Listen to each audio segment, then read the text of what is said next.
প্রিয় ছাত্রছাত্রীরা, আজকের ভিডিওটি মাধ্যমিক 2026-এর ছাত্রছাত্রীদের জন্য অত্যন্ত গুরুত্বপূর্ণ।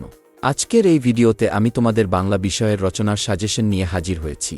আজ আমি তোমাদের কয়েকটি গুরুত্বপূর্ণ বাংলার রচনার সাজেশন দেব, যেগুলি 2026 সালের মাধ্যমিক পরীক্ষায় আসার সম্ভাবনা সবচেয়ে বেশি।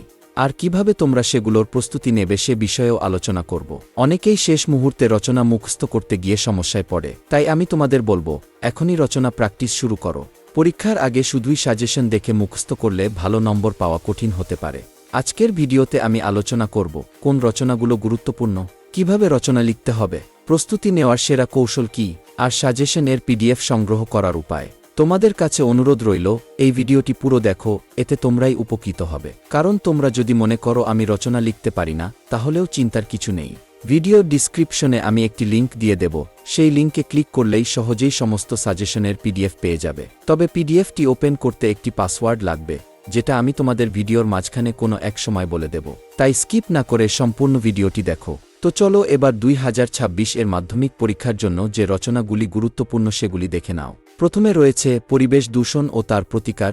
এটি মাধ্যমিক পরীক্ষার একটি গুরুত্বপূর্ণ রচনা। পরীক্ষায় এটি বিভিন্ন নামে আসতে পারে, যেমন পরিবেশ দূষণ ও প্রতিকার, পরিবেশ সুরক্ষায় ছাত্রসমাজের ভূমিকা, আমাদের পরিবেশ সমস্যা ও সমাধান। এবার প্রস্তুতির কৌশল দেখে নাও। প্রথমে পরিবেশ দূষণ কী তা ভালোভাবে বুঝতে হবে। এরপর দূষণের কারণ ও প্রভাব লিখতে শিখো, আর কিভাবে আমরা পরিবেশ রক্ষা করতে পারি তা পয়েন্ট আকারে তুলে ধরো। দ্বিতীয়ত, বিজ্ঞান ও কুসংস্কার। পরীক্ষায় এটি বিজ্ঞান মনস্কতা ও কুসংস্কার বা কুসংস্কার প্রতিরোধে ছাত্রসমাজের ভূমিকা নামে আসতে পারে। এবার প্রস্তুতির কৌশল দেখে নাও। বিজ্ঞান কিভাবে মানুষের জীবনকে উন্নত করেছে তা বোঝো। কুসংস্কারের কুফল ও তার বিরুদ্ধে সচেতনতা প্রসঙ্গে কিছু লিখো।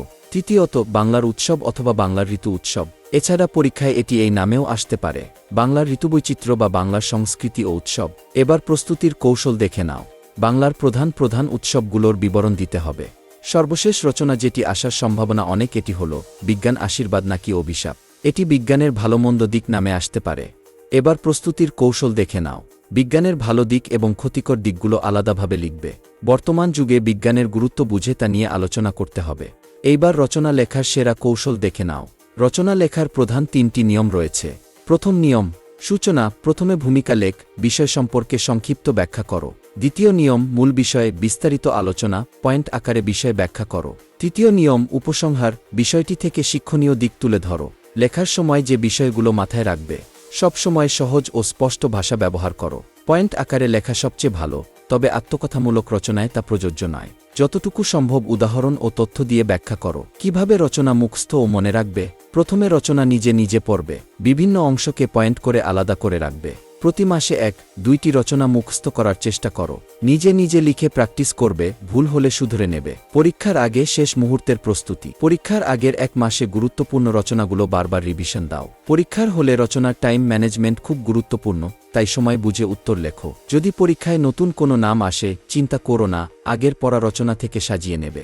সর্বশেষ কথা, তোমাদের যদি এই ভিডিওটি ভালো লেগে থাকে তাহলে কমেন্টে জানাও, আর এরকম নতুন সাজেশন পেতে সাবস্ক্রাইব করে রাখো। আর হ্যাঁ, ভুলে যেও না, সমস্ত রচনার লিঙ্ক ভিডিওর ডিসক্রিপশনে দেওয়া আছে। ভিডিওর মধ্যে দেওয়া পাসওয়ার্ড দিয়ে ওপেন করে দাও।